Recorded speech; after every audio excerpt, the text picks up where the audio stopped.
Motivation isn't missing. Discipline is. Most people say they're unmotivated. That something inside them is broken. That they just can't feel like doing the work. But motivation was never the problem. Motivation comes and goes. It always has. It always will. Waiting for it is how progress stalls. Discipline doesn't care how you feel. It doesn't need the right mood. Or perfect timing. It shows up when motivation doesn't. That's why it works. Think about how many times you waited to feel ready. How often you told yourself, I'll start when I'm motivated again. And notice what happened. Nothing. Time passed. The plan stayed a plan. And the gap between who you are and who you want to be quietly grew. Motivation feels good. It gives you energy. A burst of hope. But discipline is what turns hope into results. Discipline is boring. Repetitive. Often uncomfortable. And that's exactly why it changes lives. When you rely on motivation, you work only on good days.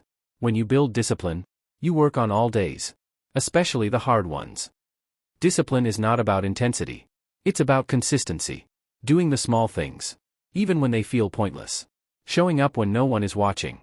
Keeping promises you made to yourself. When breaking them would be easier. That's where self-respect is built. Every time you act without motivation, you strengthen something deeper. You prove to yourself that your actions aren't controlled by emotion. That you can be trusted. And trust in yourself changes how you move through life.